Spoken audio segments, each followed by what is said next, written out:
PTI रहनुमाओं को इमरान खान की गिरफ्तारी का खदशा। रात गए तब्दीली के मतवाले जमान पार्क पहुँच गए। तहरीक इंसाफ चेयरमैन की रिहाइश गाह के बाहर खैमे गार्ड लिए। पीटीआई रहनुमा हम्माद अजहर ने कहा, इमरान खान को गिरफ्तार करने की मंसूबा बंदी की जा रही है, लेकिन उनकी सिक्योरिटी के लिए कारकुनान मौजूद हैं। अंदलीब अब्बास ने कहा, ये इमरान खान को गिरफ्तार करके तो दिखाएं कि रात को जब पुलिस के हुकाम बैठे और 12-1 बजे इन्होंने मीटिंग की तो बाकायदा इमरान खान साहब को गिरफ्तार करने के हवाले से मंसूबा बंदी की जा रही थी। हमने वार्न कर दिया है कि रेड लाइन क्या, तुमने ब्लैक लाइन भी क्रॉस करने की कोशिश की तो ऐसी लाइनें पड़ेंगी ना कि सफाई हस्ती तुम्हें याद आ जाएगी। तहरीक इंसाफ के चेयरमैन की रिहाइश गाह के बाहर मौजूद रहनुमाओं और कारकुनान ने कहा, गिरफ्तारी के लिए उनकी लाशों से गुजर कर जाना होगा। जब तक इमरान खान नहीं कहेंगे यहाँ से नहीं जाएंगे।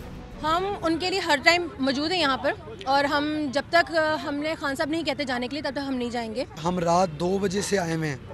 जब हमें पता चला शेख इम्तियाज़ साहब सदर से के खान साहब को अरेस्ट करने जा रहे हैं, तब से हम यहाँ पे आवाज़ हमारी बैठ गई है। चाहे हमें, मैं कहती हूँ खान साहब के लिए यहाँ पे 1 हफ्ता क्या, 1 महीना क्या, 1 साल क्या, हमें यहाँ पे बैठना पड़े, हम बैठेंगे। जमान पार्क के बाहर पड़ाव डालने वाले कारकुनान की नाश्ते में नान, चने और हलवा पूरी से तवाज़ो की गई।